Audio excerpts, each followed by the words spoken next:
Allah is my heart's speech. Your mercy is what I beseech. Keep in my heart your remembrance, and in your deen allow me to advance.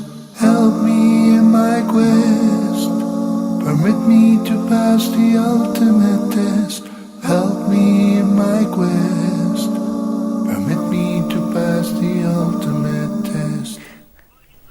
Bismillahir Rahmanir Rahim. Walhamdulillahi Rabbil Alameen. Wassalatu wassalamu ala Sayyidil Mursaleen. Nabiyyina Muhammadin wa ala alihi wa sahbihi ajma'een. Assalamu alaikum wa rahmatullahi wa barakatuh. Dear brothers and sisters, to yet another edition of your program, Ask Huda. This is your chance to ask your questions about any aspect of Islam, whether it pertains to rulings, ahkam and sharia, or whether it pertains to beliefs, aqidah and iman, and also matters of spirituality. Here with me is our Shaykh, Dr. Mohamed Salah. Assalamu alaikum wa rahmatullahi wa barakatuh, Shaykh. Wa alaikum salam wa rahmatullahi wa barakatuh. Thank you, Salim. Barakallahu feek, Shaykh. And we are ready to take your calls, and which is you can call us by dialing on 00-202-38-555, 248 or 249, or you can email us at ask@huda.tv, and we will process those emails and make sure we answer those in the following days. Remember our rule, as well as the rules of Sharia, of course. Our number one rule is to please, when you get on the line, then to please turn your volume down on your TV or go to another room, because it distracts you and it distracts us, and it makes it very difficult to answer your questions. So without further ado, I will inshallah continue from some of the questions we had remaining from yesterday's program. It was alhamdulillah a very busy program with many calls.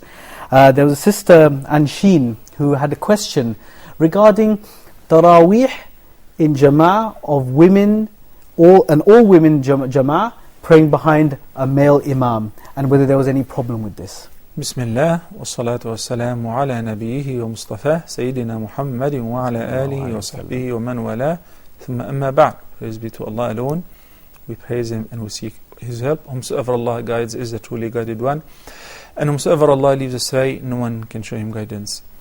It is permissible for a male to lead a congregation of only women, as well as it is permissible for a woman to lead a congregation of only females, with all the rules based on which choose the Imam, an Imam who recites the Quran properly, who has a fiqh of the deen, who knows exactly how to rectify any errors or mistake that might happen in the prayer. As long as the fitna is secure, so that the person would not be exposed to the ladies or ladies will be exposed to him, it is permissible. MashaAllah, Jazakallah khairan, Shaykh. We actually have some calls already online. We have Brother Muhammad from the United Arab Emirates online. Assalamu alaikum, Brother Muhammad. Please ask your question. Yes, we have Umar, Brother Umar from Nigeria on the line. Assalamu alaikum, Brother Umar. Please ask your question. Alaikum salam wa rahmatullahi ta'ala wa barakatuh. Yes, I have one question and one request. Yes, please go ahead, brother. My first question is, what will be the ruling on a Muslim that gets married to a Christian woman? All the children go with the religion of the mother, that they all become Christians. But when one of them died, the dad buries the child as a Muslim. That's my first question. Then my request is, please, can you people pray for those people who are looking for people to get married to? That's both women and men, myself inclusive. Assalamu alaikum. Wa alaikum assalam wa rahmatullah. Yes, Shaykh. So the first question, which is very pertinent, is a Muslim who married a Christian mother and the children unfortunately became Christian. They went with the religion of the mother. Can they be buried as Muslims in the Muslim graveyard? Bismillah wa salatu wa salamu ala nabiyyi wa Mustafa, thumma amma ba'd. This is something that we keep regularly warn our Muslim brothers against, which is, if you want to marry, you should marry a woman who is a righteous woman. Likewise, if a woman wants to marry, she should make sure that her husband or future life mate is a righteous man. not just a Muslim, but a righteous Muslim.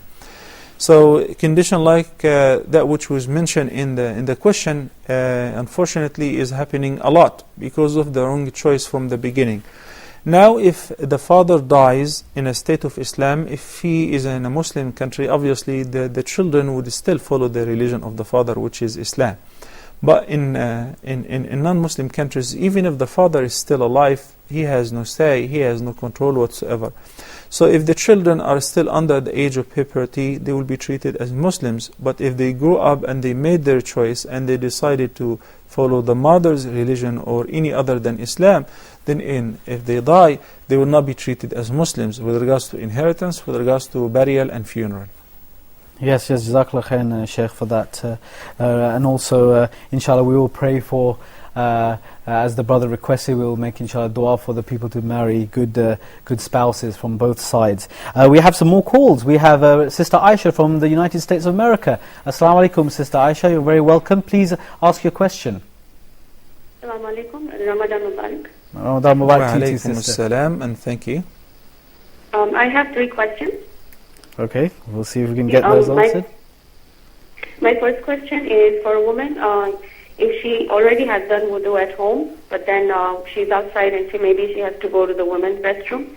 She's in the women's washroom, but is it permissible, kind of like when you do masa over the socks, is it permissible to do masa over the hijab, or does she have to remove the hijab and rub the hair? Okay. My second question is what ibadat can a woman do if in the last 10 nights of Ramadan, if she gets her period in the last 10 nights, what else can she do besides, because she can't recite the Quran anymore?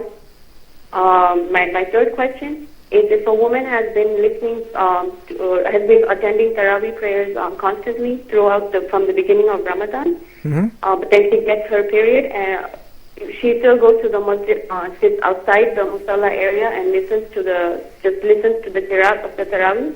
Okay. Can she still get the sawab of listening to the whole Quran because she's been attending the whole Taraweeh prayer? The questions really reflect the eagerness nature of the questioner of maintaining the ibadah even during the state of impurity, such as the menses. If we don't have any phone calls, I'll be happy to answer the question. Yes, and yes, alhamdulillah, I think we have a Sister Hala from Egypt. We're waiting for at the moment. Yes, assalamu alaikum, Sister Hala. What is your question? Assalamu alaikum, Sheikh and brother. Wa alaykum salam wa rahmatullahi wa barakatuh. Sheikh, I want to know the meaning of the hadith that the Prophet ﷺ said, Allah sent to this nation at the head of every 100 years who renewed its religion. What's the meaning of this hadith? Okay, sure. Thank you, Sheikh. You're welcome. Jazakallah khairan.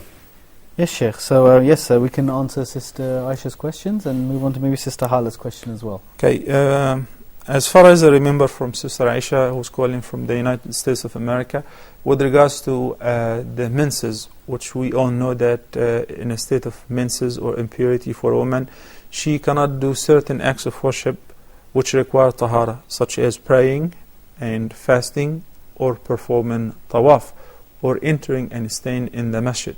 So she's concerned, what if she experiences the menses, or a woman experiences her menses during the last greatest days and nights of the month of Ramadan?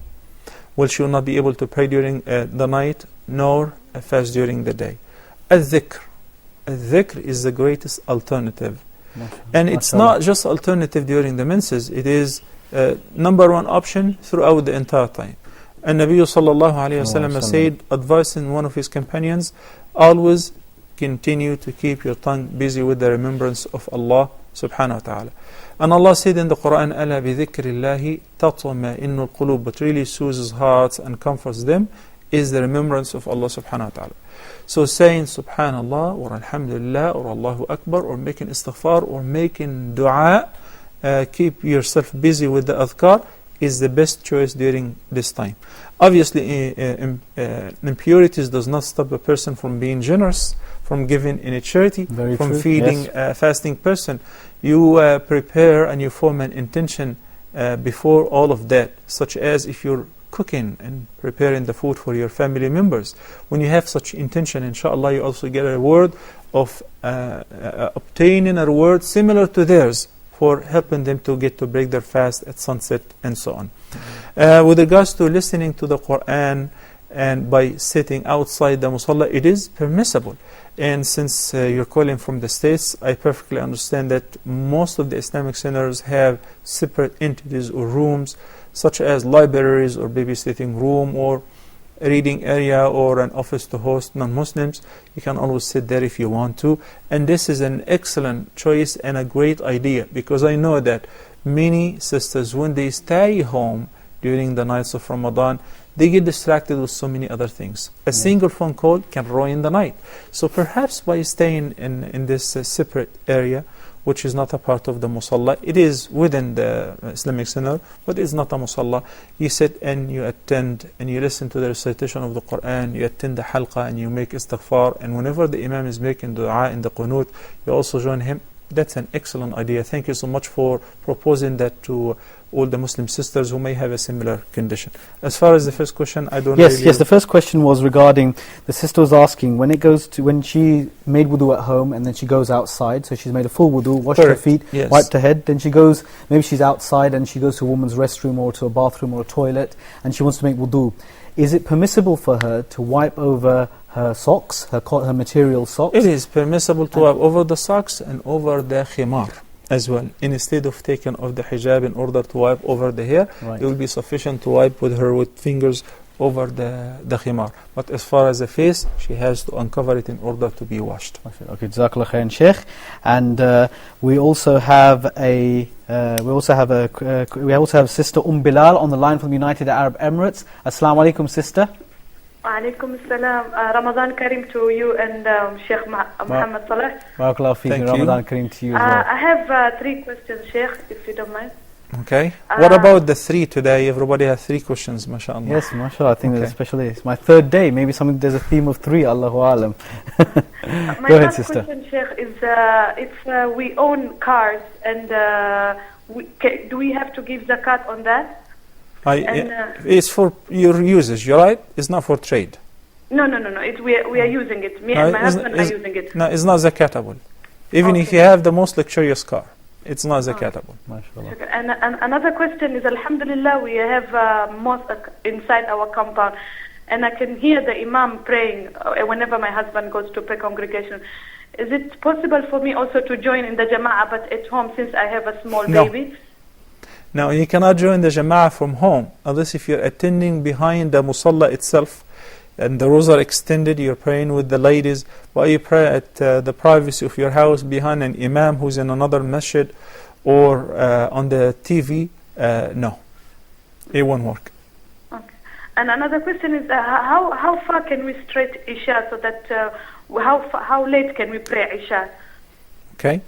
According to the opinion of the vast majority, and this is the most righteous opinion, is that the last time for Isha prayer is midnight. And Bilal, midnight does not mean 12 a.m. Not necessarily. It may be 12 a.m. or 11:45 p.m. or 12:50 a.m. It depends on where are you calling from, your location. Because midnight in Islam is calculated according to the following equation. You estimate the time from sunset till dawn, divided by 2. So the outcome is the number of hours from sunset to the number of hours that is midnight. For instance, if Maghrib is currently around 6 or 7 p.m., let's say 6 p.m., and Fajr is at 4 a.m. So there is 10 hours. 10 hours. Yes. So midnight is after 5 hours from sunset. That means midnight now is at 11 p.m., not at 12 p.m. So the latest time for Isha, and after that it will be considered Qada or Qaza if you want to say that, is midnight, the Islamic midnight. Okay, Jazakallah khairan, Sheikh. And we also have Sister Halima on the line from Nigeria. Assalamu alaikum. Wa alaikum assalam. Sheikh, with regard to the question I asked yesterday, it's like you didn't get it right. What I'm asking is that I had the Imam who says watching television is haram. And he based his reason that Nabi sallallahu alayhi wa sallam, someone once comes to his house and he asks Nana Aisha to move away. So when she now says, Ya Rasulullah, he's blind and he can't see. Ya Rasulullah sallallahu alayhi wa sallam says, if he can't see you, you can see him. So he now makes his reason that if the people in the television can't watch us, can't see us, we at home, we are watching other men in the television. Please, I need a clarification on this, that watching television is haram. Okay, first of all, the hadith which you quoted is a weak hadith. We cannot rely on it. The hadith of Aisha looking at the blind man. Okay? And now, in order, inshallah, we'll get to answer your question once we get to it. I guess you got the question. Yes. Okay. The question is basically, television, the one Imam is saying that the television is haram. And they're making, as there was a reliance on that weak hadith, but also on the idea that they're pictures. And at the time of the Prophet ﷺ, he entered the house one day and he refused to enter. Yeah. But he said Jibreel alayhi salam will not enter because there were some curtains with some some animals or some creatures drawn on it. Yeah. And which we do agree to that. Yes. But with regards to television or any educational means that support the purpose of education or informing people about right or wrong, it is permissible. This is not a picture or a statue that we hang against the wall, even for decoration.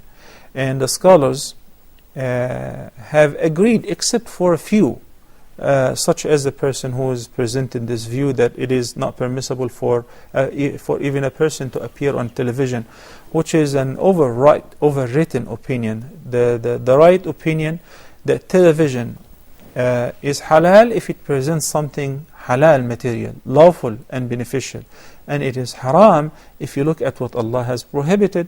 If there is a movie, there is a series or a show where men get to see women, or that it spreads mischief and fitna and corruption, and it propagates the haram, then it is haram to watch such materials or such shows. But if it is something useful and beneficial, no doubt that it is halal. Wallahu a'lam. Barakallahu feekum, Sheikh. We have another couple of sisters on the line. We have Sister Ammar. Assalamu alaikum wa rahmatullahi wa barakatuh. Wa alaikum assalam wa rahmatullahi wa barakatuh. Yes, I have one question and one request. The question is, if there is a masjid that has two levels for brothers, for instance, maybe a ground floor and a first floor, is it permissible for brothers to fill up or to start to line up in the first floor before the ground floor is completed? Where is the Imam standing? Which floor? On the ground floor. Okay, so line up behind the Imam in whichever floor, then proceed on to the next. Okay, so it's not people should not line up on the top floor, for instance, until the ground floor is filled, correct? Once again, it depends where the Imam is standing. In whichever floor the Imam is standing, we fill out that floor first, then we go to the next, whether up or down. Okay, inshallah. Then my request, please keep my family in your dua. We have a lot of decision making to do and it seems not to be coming together. So may Allah make it easy for you and your family. Ameen. Ameen. Wa jazakum. Ameen. And we also have Sister Yunus from Amman on the line. Assalamu alaikum, Sister Yunus. Okay, no problem, inshallah. Maybe she didn't pay her bill. Well, this is what happens when we answer one question at a time. So we'll try to collect some questions over the phone, inshallah, then answer. Yes.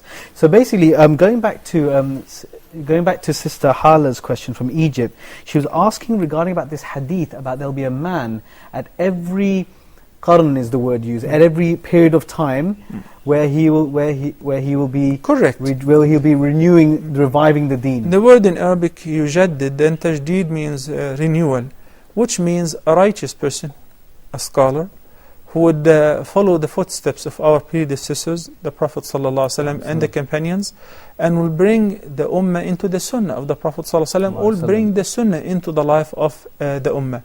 So this is a glad tiding or a bishara that there will be always some goodness and righteousness in this ummah, and this ummah would never ever get or run out of righteous people. Alhamdulillah. So the scholars really have different opinions with regards who was that person of this time. So at the time of Ahmad ibn Hanbal, for instance, they considered him That is the man whom the Prophet ﷺ said that Huwa al-Mujaddid, he is the one who would renew the Ummah. He protected the Ummah from the trial of the creation of the Quran, or saying that the Quran was created.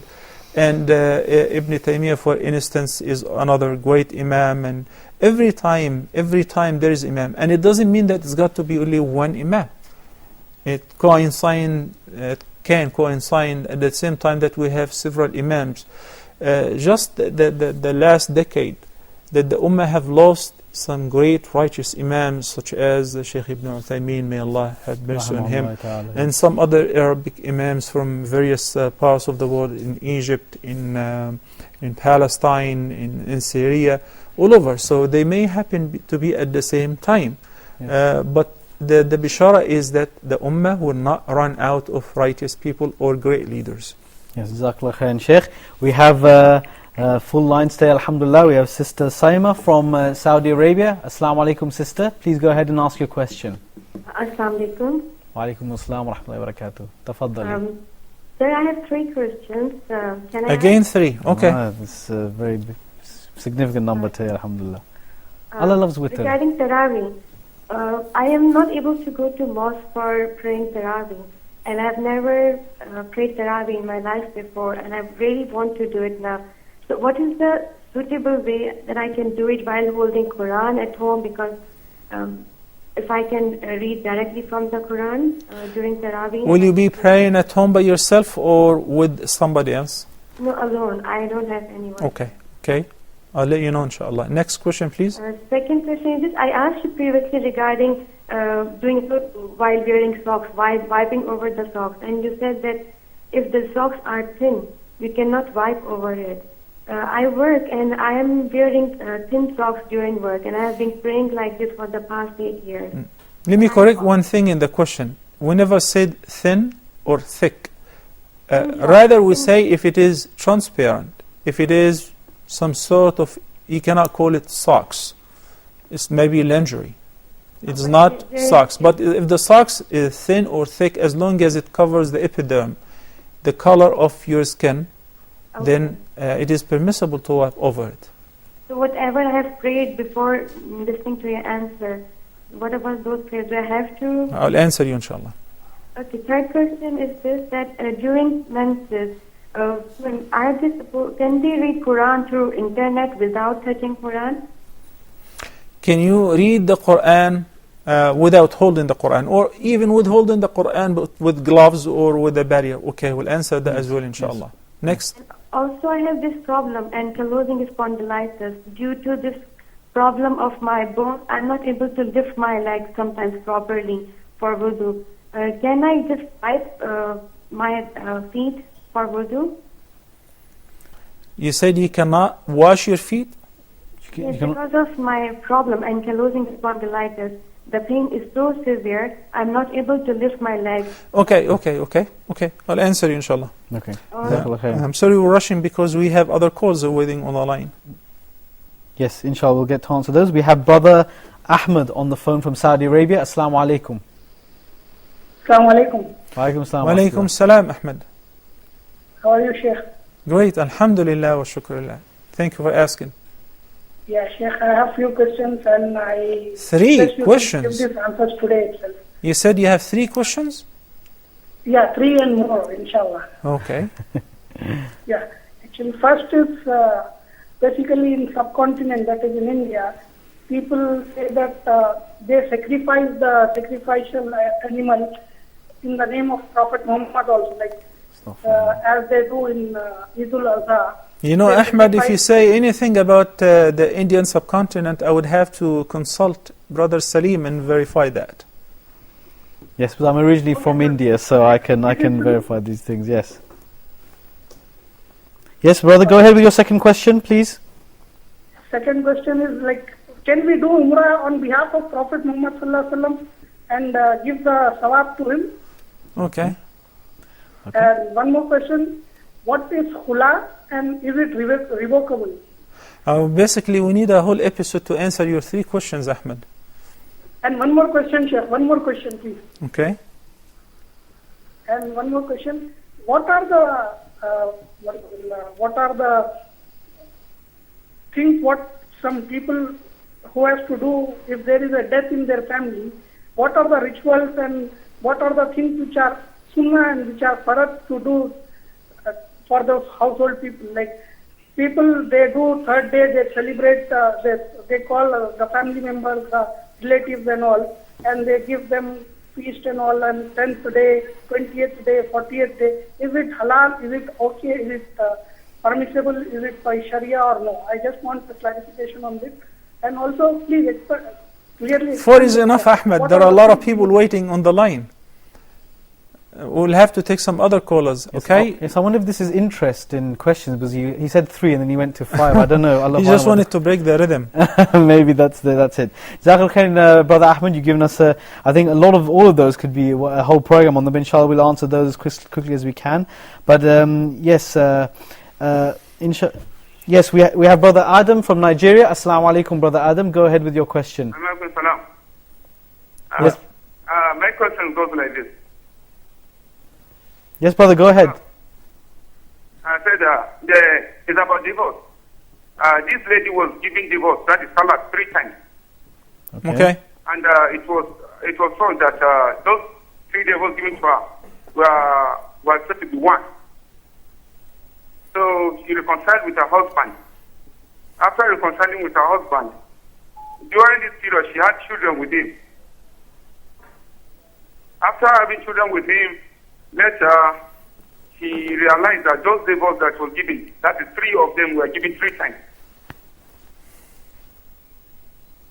Okay. So basically, the whole thing regarding divorce in 3 times or 1 time and in various sittings, inshallah, we can deal with those, inshallah ta'ala. So, okay, in going back into Hamla, we've received a lot of questions, but if we go back to the questions of Brother Ahmed, first of all, is it allowed, Sheikh, to sacrifice an animal to eat in the name of the Prophet ﷺ? Sacrificing an animal is an act of worship, and that's why Allah subhanahu wa ta'ala said in the Quran, وَلَا تَأْكُلُوا مِمَّا لَمْ يُذْكَرِ اسْمُ اللَّهِ عَلَيْهِ. Yes. And don't you taste the food of an animal, the flesh of an animal which was slaughtered on any other name other than the name of Allah subhanahu wa ta'ala, or if the name of Allah was not mentioned on it. There are of course detailed explanations to this verse along with the verses of Surah Al-Ma'idah with regards to the food of the people of the book. But bottom line, if somebody deliberately mentioned the name of other than Allah subhanahu wa ta'ala, even if it is the name of Prophet Muhammad, who is the greatest creature ever and the most beloved to Allah subhanahu wa ta'ala, then this animal is haram for the believers to taste its meat, because it was slaughtered under any name other than the name of Allah subhanahu wa ta'ala. In addition to, this is an act of a major shirk, major setting partners to Allah subhanahu wa ta'ala in worship. Just remember that the Prophet sallallahu alaihi wasallam used to say, إِنَّمَا أَنَا بَشَرٌ, I am just a human being. I'm an ordinary person. إِنْ أَنْتَ إِلَّا نَذِيرٌ. The Quran addresses him, you're just a warner. So he said also, لا تطروني كما أطرت النصارى المسيح ابن مريم. Do not exaggerate in praising me, such as the Christians praised Jesus. They exaggerated in his praise until they considered him God or Son of God. But rather say, عبد الله ورسوله, I am the servant of Allah and His messenger. So anyone, even with the false claim of loving the Prophet ﷺ, does anything that opposes the Sharia, he doesn't belong to the Sharia, nor does he love Prophet Muhammad ﷺ. Yes, this is a fake type of love. We have Sister Yunus from Oman on the line. Assalamu alaikum, sister. Please go ahead with your question. Wa alaikum salam wa rahmatullahi wa barakatuh. Ramadan Kareem. And and to you too. Go ahead, sister. I want to ask one question. I came from Umrah and we had a tire puncture on the way, and one of the Quran fell down, and by mistake I didn't step on it. It was dark at night, and my leg stepped into the Quran, and I was feeling very bad about it. And when the light was on, the bus came to a stop, and I found there's a Quran on my legs, on my feet, and I felt very bad, and I don't know what to do.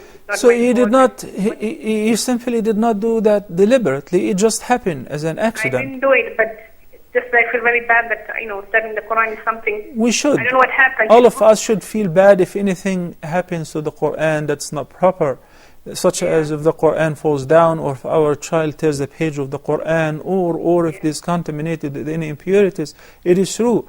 But Allah subhanahu wa ta'ala says, رَبَّنَا لَا تُؤَاخِذْنَا إِن نَسِينَا أَوْ أَخْطَأْنَا. It was a mistake. He did not really mean to do it. So it will be simply enough to ask Allah subhanahu wa ta'ala for forgiveness, and that's it.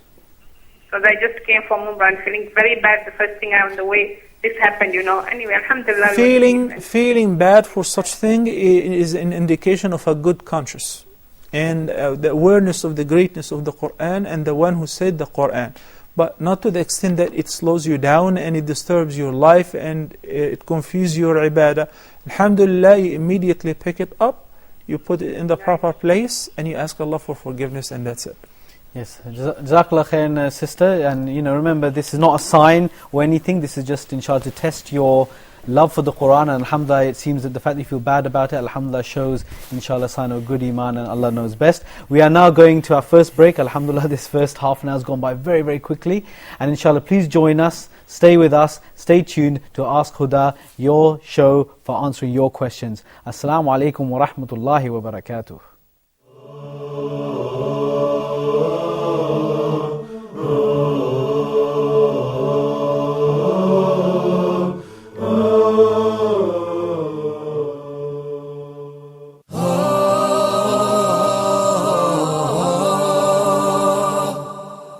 The Philosophy of Islamic Law, a program for restoring belief and trust within Muslims' mind and heart, and for re-establishing a true concept about Islamic rules for others.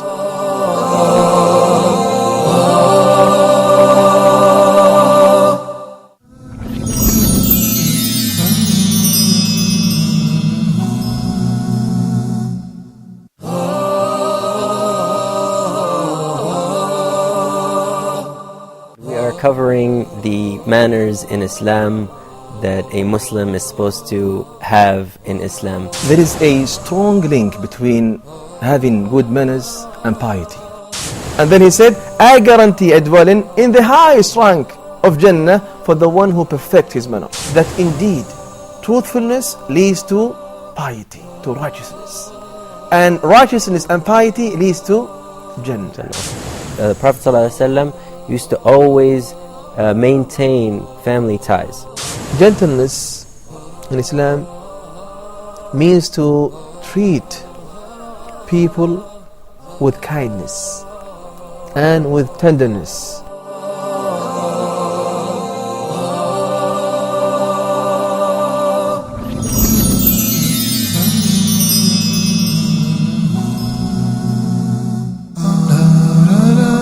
Back to the Prophet. Join Sheikh Amar in the program Back to the Prophet, wherein he teaches us practical lessons from the Prophet's life and how this can help us to overcome our challenges in the present. We talk about the life example of the Prophet Muhammad, peace and blessings be upon him, seeking guidance for ourselves. In the early days after the revelation of the Holy Quran, the Muslims were greatly persecuted, so much so that quite a few Muslims had to leave Arabia and migrate to Africa to live among Ahl Kitab, Christian people who followed the gospel of Christ. Back to the Prophet in Ramadan on Huda TV.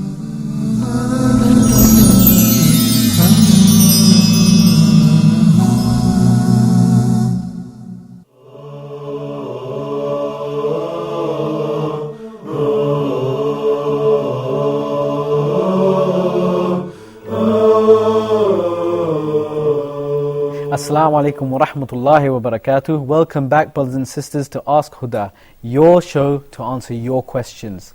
And the Sheikh, before the break, we had a string of questions from our brother Ahmed, mashallah, in Saudi Arabia. His second question was, can a person make Umrah on behalf of the Prophet ﷺ, meaning that can they do Umrah and give the reward to him? Well, before I answer this, I would ask why. And obviously the answer would be, Well, in order to grant the reward to Prophet Muhammad ﷺ, because he did us a lot and he was the cause of our hidayah, etc. Okay. What if I tell you that whether you do that or you don't, the reward is already going to him?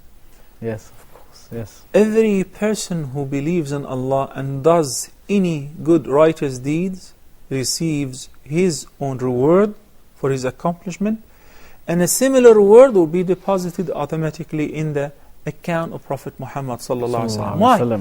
Because he said, "الدال على الخير له أجر فاعله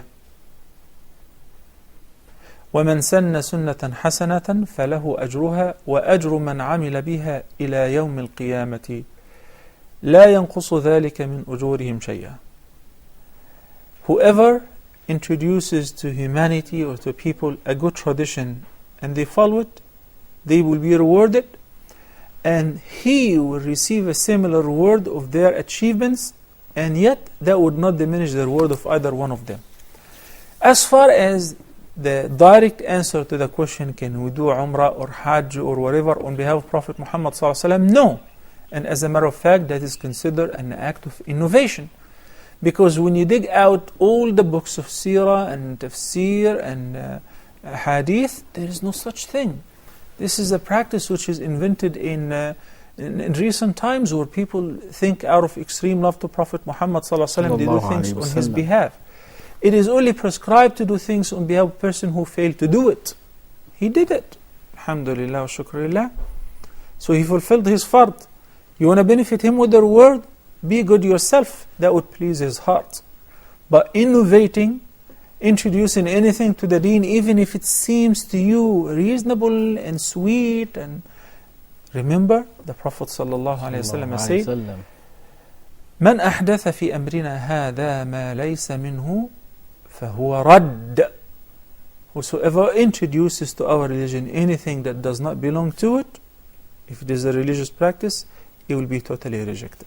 Yes, Jazakallah khairan, Shaykh, for that answer.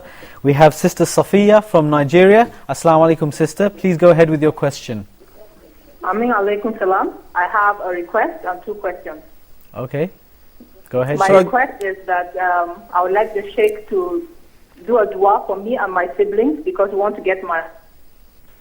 May Allah make it easy for you to achieve your good goals in Ramadan. And then May Allah my accept. question is it okay for a couple to go for a genotype test before they get married? To go for what test? Genotype, a blood test. Yeah, for what purpose? Okay. Next question. Is Sister Safiya still on the line? Hello? Okay. Next caller. Okay, yes, Sister Sakina from the United Arab Emirates. Assalamu alaikum wa rahmatullahi wa barakatuh. Go ahead, sister. Walaikum assalam wa rahmatullahi wa barakatuh. Sheikh, I have two questions. The first one is, I heard that it is a sunnah to read the first 10 ayahs of Surah Kahf after the tashahud at the end of salah. So I wanted to know if it is a sunnah, or would it be considered a bid'ah to do that? It seems like Salim didn't get the question. Yes, Can you repeat it? Can you repeat that again, please? I heard that it was a sunnah to read the first 10 ayahs of Surah Kahf after tashahud and before salah. Okay. The first 10 ayahs of Surah Al-Kahf. Okay, the virtues regarding that. Yes, okay. No. Sister, what's her name? Sakina. Sister Sakina. You said you heard that there is a sunnah to recite a specific verse of Surah Al-Kahf after the tashahud? Yes, sir. No. Okay. Okay.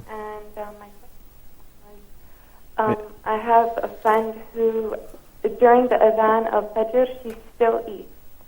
So is that permissible or not? Right. Okay, we got those. Right, jazakumullah khair. Okay, wa iyaakum. So, so basically, what is the sunnah of reciting the two? Is it a sunnah to recite or to memorize the first 10 ayat of Surah Al-Kahf? Oh yeah, it is. The Prophet ﷺ in one hadith, when he warned us against the trial of the false Messiah, he said that in one hadith, amongst the means of protection against Israel is to memorize the first 10 verses of Surah Al-Kahf. And another narration, the last 10 verses of Surah Al-Kahf. And Surah Al-Kahf is a special surah because it talks about the youth who ran away from the persecution of the king in order to maintain their iman. So those who would memorize those verses or reflect upon their meanings would acquire the same privileges of those youth if we not just memorize, understand. Also with regards to what do we do after the tashahhud and the sunnah, it is not to recite the verses of Surah Al-Kahf, whether the first or the last, or to recite in the Quran. Rather, the Prophet ﷺ used to recite a dua. The dua consists of 4 parts, 4 phrases. He used to seek refuge with Allah from 4 things: from the trial of life and death, from the trial of the grave and the torment of the grave, from the trial of the false Messiah. So it is pertaining also what he said, which is memorizing the ayat of Surah Al-Kahf would protect against the trial of the Messiah, in addition to frequently recited this supplication after every tashahhud, whether in fard or nafil prayer. Inshallah, that leads to protection of the trial of the false Messiah if he appears during our life. And yes, just before we go to the next call, just she asked a quick question about when the adhan of Fajr goes and you're still maybe eating or drinking, is it permissible to finish off what one is eating or drinking? If a person have a bite in his mouth, finish it up. But if a person is not eating and he hears the adhan, he should withhold. He should not start eating, because Allah subhanahu wa ta'ala said, وَكُلُوا وَاشْرَبُوا حَتَّى يَتَبَيَّنَ لَكُمُ الْخَيْطُ الْأَبْيَضُ مِنَ الْخَيْطِ الْأَسْوَدِ مِنَ الْفَجْرِ ثُمَّ أَتِمُّوا الصِّيَامَ إِلَى اللَّيْلِ. Al-Khayt al-Abyad or Al-Khayt al-Aswad is the whiteness or the brightness of the day and the darkness of the night, which is recognized simply in the privacy of your houses by hearing the adhan or looking at the calendar, knowing it's time. So once it's time, you must withhold, not to continue eating your meal.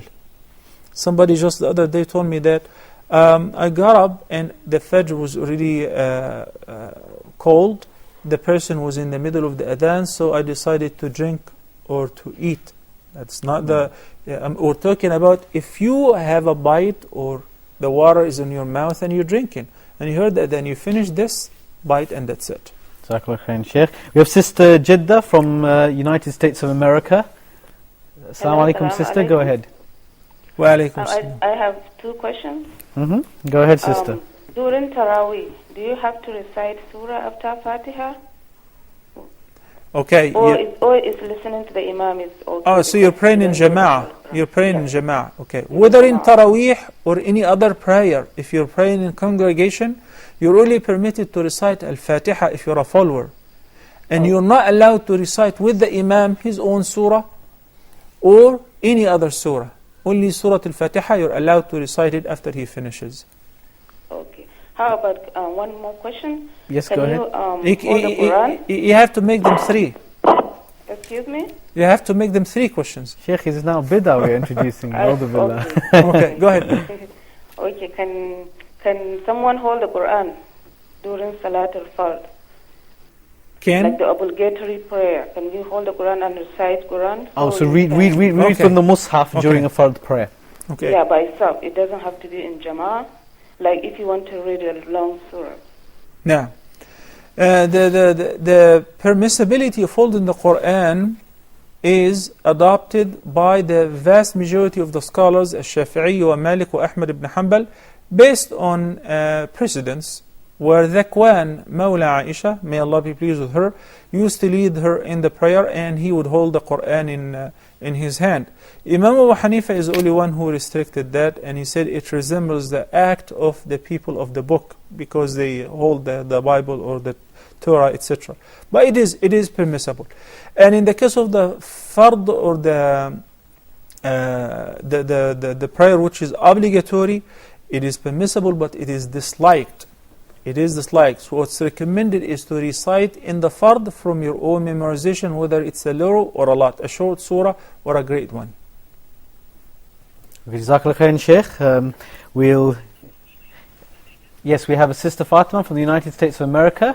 Assalamu alaikum wa rahmatullahi wa barakatuh, sister. Go ahead with your question. Assalamu alaikum. Wa alaikum assalam. I just said Mubarak Ramadan for the brother and Sheikh. And Ramadan Mubarak to you too. Okay, I got one question. Okay, alhamdulillah. Go ahead, sister. Okay, what I have to do if I be so tired or so sleep to pray the Isha on the time, because I was got one trip like 2 months ago, and I going to back, and I am going to tired, and I after Maghrib, and I be so tired because and I sleep. I don't know what I have to do. Do I have to pray like your question. 12 o'clock? Okay. AM? I got it. Okay, Sheikh, yes. So yes, the sister is very tired after praying Maghrib. Presumably Maghrib is very late. She said once that she was tired and she fell asleep after Maghrib. So she missed Isha, as far as I understood. Basically, the Prophet ﷺ prescribed for us the most ideal lifestyle, which is getting up early at dawn, praying Fajr, sitting to make adhkar until it is dawn, then take off to go to work, and there is a qaylula at noon. You may rest for an hour or so, not to miss any prayer time.